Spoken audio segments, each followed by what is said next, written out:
Қайнағамның зорлығынан күйеуімнің досы құтқарды. Сәлем достар, сіздермен бірге өмір айнасы.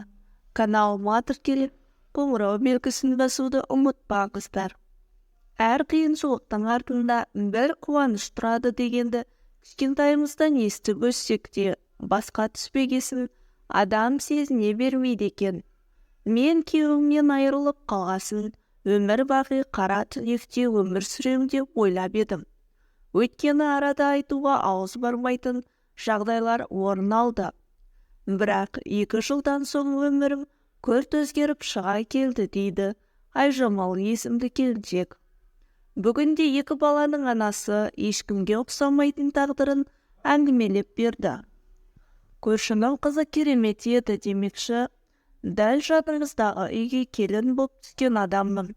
Бала күнімізден көріп жүрген, тіпті бір-біріміздің үйімізге қонып, бір қазаннан тамақ ішіп жүрген ағайыннан да жақын адамдар едік. Сол үйдің менімен жасты Қанат деген баласы мектеп бітірер кезде сезімін білдірді. Негізі Қанат о бастан маған қамқор болатын. Мектептен қайтарда сумкамды көтеріп, басқа балалар қыздарды қарға ойнатып жатқанда ешкімге тигізбей, түстен кейін менімен бірге сабақ оқып, жанымнан бір елі қалмайтын. Сөйтсем менде сезімі бар екен.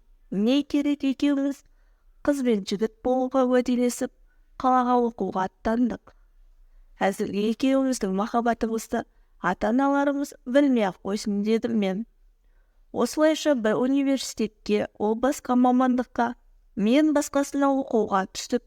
Бітіргенше жұбымыз жазылмады. Диплом алып болғасын, үйленеміз деп Қанат уәде еткен. Сол уәдесінде тұрып, әке-шешесіне қуанышты хабарды айтып, олар көршісінің үйіне құда түсіп барып, мәре-сәре болдық. 2 үйдің үлкендері бұл жаңалыққа қатты қуанды. Сыры мәлім, үйдің қызын келін қылдық, өзімнің қызым ғой деп енем ерекше ықылас білдірді.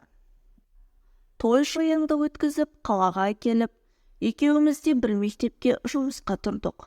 Ол физикадан, мен ағылшыннан сабақ бердік. Бақытты күндеріміз мәңгі жалғасатындай көрінетін. Көп ұзамай ұлды болдық. Алғашқы махаббатпен табысып, жақсы ата-енеге тап болып, сөп-сүйкімді ұл туып алған менде арман жоқ еді. Өз өміріме өзім қатты қызығып, көзімді тигізіп алдым ба деп ойлаймын. Күйеуім жап-жас болса да жүрегі тоқтап қалды. Қасымда ұйықтаған күйі оянбай қала салған. Қиналса, қысылса сезіп оянар едім ғой. Тіл тартпай кете барды. Тосыннан келген қаза маған да, ата-енеме, әке-шешеме оңай тимеді. Жұмысымнан шығып, бір жыл ауылда болдым. Күнде жылау, суретіне қарап сағыну. Бірақ қанатымнан аумай қалған баламның бары жаныма медет болды. Өз-өзіме енді ешкімге тұрмысқа шықпаймын. Қанатыма адал болып өтем деп серт беріп қойғам. Баланы жалғыз өсіріп жетілдіруге тас түйін бекініп, қалаға қайттым. Жұмысыма қайта орналасып, ұлымды бақшаға беріп, қалыпты тіршілікті жалғастыруға бел буғам. Осы аралықта Қанаттың группалас досы туралы айтқым келеді. Ата Нұрғиса қуанышты күндеріміздің куәсі болған адам. Қиындықта да жанымнан табылды. Қалаға келгелі жаныма жалау болып, баламды бақшадан ала салып, үйге керекті азық-түлікті көлігімен жеткізіп беріп, достық көмегін аямады. Бұрыннан сондай елгезек тұғын.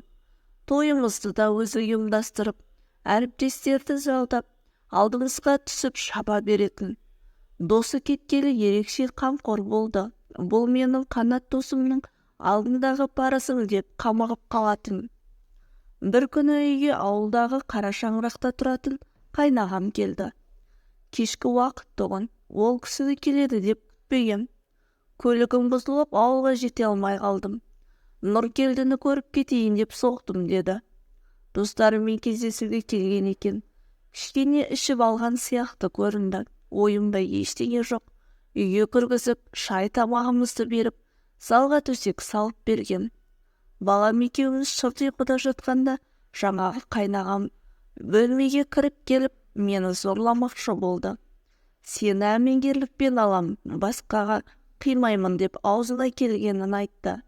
Бағанағыдан да қатты масайып қалған, тағы ішкені бірден білінеді. Қарсыласып ас бөлмеге қаштым. Ол тәлтіректеп артымнан қуып келіп, сол жерде зорлауға әрекет жасады. Ал мен қолыма түскен затпен басынан бір ұрып әрең құтылдым. Тура кинодағыдай қайнағам талып қалды. Басынан қан ағып, өлтіріп алдың ба деген оймен жыламсырап, жынданып кете жаздадым. Бар сенкедім. Нұрғиса дереу телефон соғып шақырып алдым. Ол жолай жедел жәрдем шақырып қойған екен. Қайнағамды ауруханаға барып, жолай жақсылап сөйлесіп, енді менің үйіме жоламатындай етіпті. Болған жағдайда ата-енеме айтпадым, олардың қамыққанын қаламадым. Қайнағам WhatsApp-қа кешірім сұрап хат жазған екен. Мәселені ары қарай ұштырмадым. Бірақ сол оқиғадан кейін маған Нұрғиса сөз салды.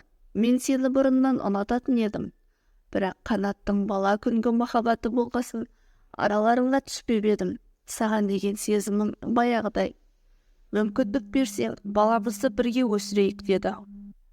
Бұл ұсынысты күтпеген, 2 аптадай ойланып, толғанып, ақырында келісімімді бердім. Өйткені балам Нұрғисаға бауыр басып қалып еді. Келмей кеткет күндері іздейтін.